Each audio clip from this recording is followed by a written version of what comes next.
мегӯем, ки аз мардум пинҳон аст. Мо муҳаққиқони мустақил волонтёрон аз 180 кишвари ҷаҳон ҳастем. Мо тадқиқоти байнисоҳавӣ мегузаронем, ки ҳеҷ як муассиса ё ташкилоти дигар дар ҷаҳон наметавонад анҷом диҳад. бӯҳрони ҷаҳонӣ ин як воқеияти даҳшатоварест, ки ҷаҳони моро фаро гирифтааст ва ба зудӣ он заминро то охир вайрон хоҳад кард. мутаассифона аксари ҷомеаҳо имрӯз аз таҳдиди дар пеш истода огоҳ нестанд. 12 ноябри соли 2022 анҷумани байналмилалии онлайнии бӯҳрони ҷаҳонӣ наҷоти мо дар ваҳдат баргузор гардид, ки дар он бо истифода аз модели математикии мо пешгоии ҳайратангези иқлим тартиб дода шуд. ҳолосани дақиқи марги сайёраи мо ва офатҳои табиие, ки боиси ин мешавад, маълум аст. ин гузориши иқлимӣ натиҷаи заҳмати 26 соли пуршиддат аз ҷониби шумораи зиёди волонтёрон, олимон, мутахассисон ва муҳаққиқони мустақил мебошад. сербари иқлимӣ ҳар рӯз қувват мегирад. равшан аст, ки агар мо ягон чора набинем, тамоми инсоният ба ҳалокат мерасад. 22 апрели соли 2023 дар анҷумани навбатии байналмилалии онлайни бӯҳрони ҷаҳонӣ роҳи наҷот аст. шумо мефаҳмед, ки то соли 2036 дар сайёраи мо чӣ ҳодисаҳо рух медиҳад ва чаро марги сайёра бадтарин чизе нест, ки инсоният дучор мешавад. барои тағйир додани рафти воқеаҳо ҳамагӣ чанд сол мондааст. мо ҳанӯз имконият дорем, аммо барои истифода бурдани он бояд ҳамаи одамон аз он донанд. имрӯз оянда ба интихоби ҳар як шахс вобаста аст. ин интихоб оддӣ аст: мо ҳаётро дар рӯи замин наҷот медиҳем ё не. барои пешгирии рушди марговари вазъият ва фаҳмидани он, ки шумо барои наҷоти инсоният чӣ кор карда метавонед, ба анҷумани байналмилалии онлайни бӯҳрони ҷаҳонӣ роҳи наҷот ҳаст 22 апрели соли 2023 соати 20:00 бо вақти душанбе ҳамроҳ шавед.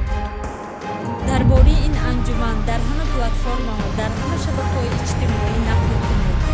ҳама бояд дар бораи ин анҷуман огоҳ бошад. сайти лоиҳаи байналмилалии ҷамъияти созанда creativesociety.com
است.